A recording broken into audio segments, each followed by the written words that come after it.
Construct a histogram for the following distribution of total marks of 40 students in class. இப்போ total marks of 40 students அப்படின்னா என்னன்னா number of students இது எல்லாத்தையும் நமக்கு add பண்ணா நமக்கு என்ன வரும் இங்க 40 ஸ்டூடெண்ட்ஸ் வரும். நமக்கு என்ன மார்க்ல இருந்து ஆரம்பிச்சிருக்காங்க அப்படின்னு பார்த்தோம்னா 90ல இருந்து 110 சரியா 91 இருக்கலாம் 109 இருக்கலாம் ஏதோ ஒரு மார்க். அதுல இருந்து எவ்வளவு பேர் வாங்கியிருக்காங்கன்னா 9 பீப்புள் வாங்கியிருக்காங்க. இது 10 பீப்புள். இங்க 7 இங்க 4 இங்க 6 சோ இந்த மாதிரி மார்க்ஸ் வாங்கியிருக்காங்க. இப்போ முதல்ல நம்ம ஸ்கேல கரெக்ட்டா எழுதணும். சரியா? இது பாத்தீங்கன்னா மார்க்ஸ் பாத்தீங்கன்னா 90ல இருந்து 110 90ல இருந்து 110 என்ன டிஃபரன்ஸ் வருது பாருங்க 20 டிஃபரன்ஸ் வருதா 110 lower limit upper limit minus lower limit சரியா 110 மைனஸ் 90 இவ்வளவு வரும் 20 so the difference is here 20 சரியா இங்கேயும் டிஃபரன்ஸ் எவ்வளவு வரும் 20 சோ எல்லாத்துலயும் வந்து சேம் டிஃபரன்ஸ் தான் 20 தான் டிஃபரன்ஸ் அப்போ ஸ்கேல் இப்போ இந்த மாதிரி கிளாஸ் இன்டர்வல்ல நம்ம எப்பயுமே எதுல எழுதணும்னு பாத்தீங்கன்னா எக்ஸ் ஆக்சிஸ்ல எழுதணும் சரியா இன் எக்ஸ் ஆக்சிஸ்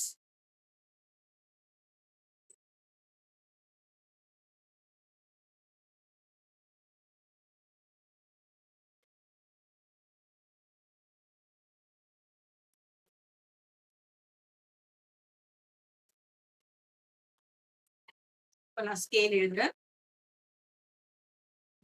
எக்ஸ் ஆக்சிஸ்ல 1 சென்டிமீட்டர் அப்படின்னா என்ன அர்த்தம் பாருங்க இங்க இருந்து இங்க வரைக்கும் 1 சென்டிமீட்டர் இந்த ஒரு பாக்ஸ்ல இருந்து இந்த box 10 centimetre 1 centimetre is equal to 20 marks சரியா அப்போ ஒய் ஆக்சிஸ்ல இங்க 1 சென்டிமீட்டர் ஈக்குவல்ஸ் டு இங்க நமக்கு பாத்தீங்கன்னா பெருசா ஒன்றும் போடல 10 தான் மேக்சிமம் இருக்கு அப்போ Y axis 1 centimetre equal to number of students நம்ம என்ன எடுத்துக்கலாம் 1 ஸ்டூடெண்ட் அப்படின்னு எடுத்துக்கலாம் 2 எடுத்துக்கலாம் 3 எடுத்துக்கலாம் எப்படி வேணா எடுத்துக்கலாம் நம்ம மேக்ஸிமம் 10 தான் எடுக்கிறதுனால நம்ம ஒன்னொன்னா டிவைட் பண்ணிக்கலாம் கிளியர் இப்போ நான் என்ன பண்றேன் நம்ம 10 வர மாதிரி நம்ம முதல்ல பிரிச்சுக்கணும் ஸோ 10 வர மாதிரி அப்போ இங்க இருந்து ஆரம்பிச்சு வச்சுக்கோங்களேன் 1 2 3 4 5 6 7 8 9 10 அப்போ இங்க வரைக்கும் வருது நம்ம தாராளமா இங்க வரைக்கும் போடலாம் ஸ்கேல் எப்பயுமே எழுதிக்கிட்ட டிட்டர்மைன் பண்ணிட்டு நம்ம போட்டோம்னா நமக்கு அழிச்சு போடுற மாதிரி வராது சரியா இது நான் ஃபர்ஸ்ட் என்ன பண்றேன் ஒய் ஆக்சிஸ் வரைஞ்சிட்டேன் அப்புறமா எக்ஸ் ஆக்சிஸ்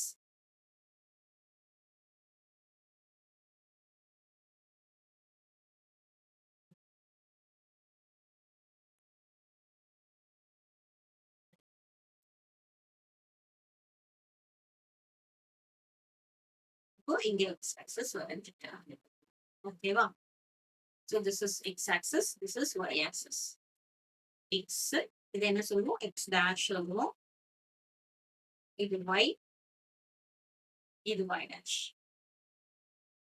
சரியா இப்போ இதுல முக்கியமா என்ன பார்க்கணும் அப்படின்னு பார்த்தோம்னா ஃபர்ஸ்ட் நமக்கு எதுல இருந்து ஆரம்பிச்சிருக்கு பாருங்க 90ல இருந்து 110 ஆரம்பிச்சிருக்கு 0ல இருந்து ஆரம்பிக்கல அப்போ இது நம்ம கண்டிப்பா போட்டே ஆகணும் என்ன போடணும் அப்படின்னு பார்த்தோம்னா இங்க நம்ம எப்பயுமே ஆரிஜின் 0 நோட் பண்ணணும் சரியா இப்போ நம்ம என்ன பண்ணணும்னா 0 எடுத்து அடுத்ததே 90 போட்டுறக்கூடாது அப்படின்னா என்ன அர்த்தம் இட் இஸ் டிஸ்கண்டினியூஸ் கிராஃப் அப்படின்னா என்ன அர்த்தம் இங்க நமக்கு கண்டினியூட்டி இல்ல இப்போ ஃபர்ஸ்ட் எங்க இருந்து ஆரம்பிக்கிறோம்னு பாத்தீங்கன்னா 90 to 110 பாருங்க இதுக்கும் 0 to 90க்கு டிஃபரன்ஸ் 20 கிடையாது நம்ம என்ன பண்ணிருக்கோம் 1 சென்டிமீட்டர் 20 மார்க்ஸ் எடுத்திருக்கோம் இப்போ 0 to 90 என்னது 20 கிடையாது அதுக்காக கிராஃப வந்து 0 10 20ல இருந்து இங்க இருந்து 90ல இருந்து ஆரம்பிச்சா நமக்கு இங்க போட முடியாது அதனால திஸ் இஸ் டிஸ்கண்டினியூஸ் 0 to 90ல வந்து கரெக்டான கிளாஸ் இன்டர்வல் இல்ல அப்படின்றத நம்ம ஃபிக்ஸ் பண்ணிக்கணும் சரியா இப்போ 90 110 அடுத்தது என்ன வரும் 130 150 170 190 210 வரைக்கும் தான் மார்க்ஸ் இருக்கு சரியா இது நம்ம ஒய் ஆக்சிஸ் என்ன பண்ணிருக்கோம் 1 சென்டிமீட்டர் 1 ஸ்டூடெண்ட் போட்டிருக்கோம் அப்போ இங்க 1 2 3 4 5 6 7 8 9 10 11 so it goes on ஓகேவா? இப்போ நம்ம பிளாட் பண்றோம். கிராஃப் பிளாட் பண்றோம். ஃபர்ஸ்ட் 0 டூ 90னா எந்த மார்க்கும் இல்ல. 90 டூ 110 எத்தன பேர் பண்ணியிருக்காங்கன்னா 9 ஸ்டூடண்ட்ஸ் இருக்காங்க. அப்போ 90ல இங்க இருந்து பாருங்க 9 ஸ்டூடண்ட் 9 எங்க இருக்கு? இங்க மார்க் பண்ணணும்.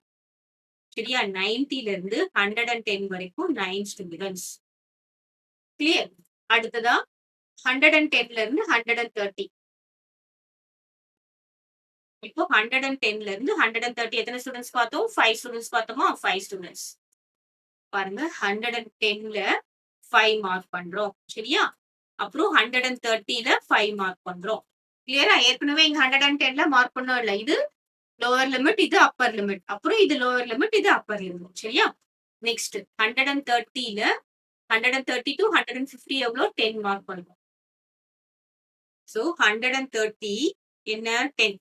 130ல இருந்து 150 வரைக்கும் 10 ஸ்டூடண்ட்ஸ். அடுத்ததா 150ல இருந்து 160 7 ஸ்டூடண்ட்ஸ். சோ 150 இங்க இருக்கு, 7 இங்க இருக்கு. சோ இங்க இருந்து இங்க வரைக்கும் எவ்வளோ? 7 ஸ்டூடண்ட்ஸ். நெக்ஸ்ட் என்னது? 170 to 190. 170 to 190 எத்தனை? 4 ஸ்டூடண்ட்ஸ். 4 ஸ்டூடண்ட்ஸ் தானே பார்த்தோம். பாருங்க 170க்கு நேரா 4 மார்க் பண்றேன். லாஸ்டா 190 to 210 6 ஸ்டூடண்ட்ஸ். சோ 190ல இருந்து இங்க பாருங்க 6 இங்க 6. கிளியரா? இப்போ நானு கிராஃப் பாருங்க. முதல்ல ஸ்லீப்பிங் லைன் போட்டுடுறேன். பாருங்க இதுதான் இந்த 2 லைனையும் ஜாயின் பண்றேன். கசகசன்னு எந்த லைனா ஜாயின் பண்ணிடணும். அடுத்ததா இந்த 2 லைன் ஜாயின் பண்ண லைனுக்கு தான் நம்ம என்ன பண்றோம்? ஸ்டாண்டிங் லைன் போட போறோம்.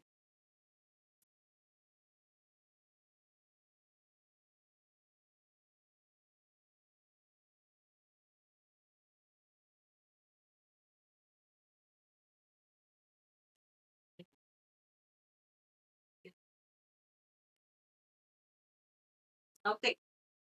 இப்போ ஸ்டாண்டிங் லைன் போடலாம். கன்டினியூவஸ்ன்றதுனால நம்ம என்ன பண்றோம்?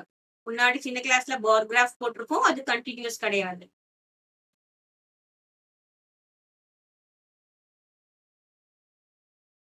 First 90 right? 90ல இருந்து 110 வரைக்கும் 9 ஸ்டூடண்ட்ஸ்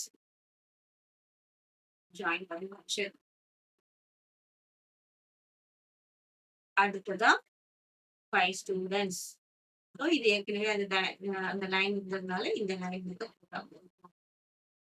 அப்புறமா என்னது 10 ஸ்டூடண்ட்ஸ். ஸோ இங்க ஜாயின் பண்ணணும். இங்க ஜாயின். அடுத்தது என்னது? 7 ஸ்டூடண்ட்ஸ். 150 to 170. அடுத்தது 4 ஸ்டூடண்ட்ஸ். அடுத்தது 6.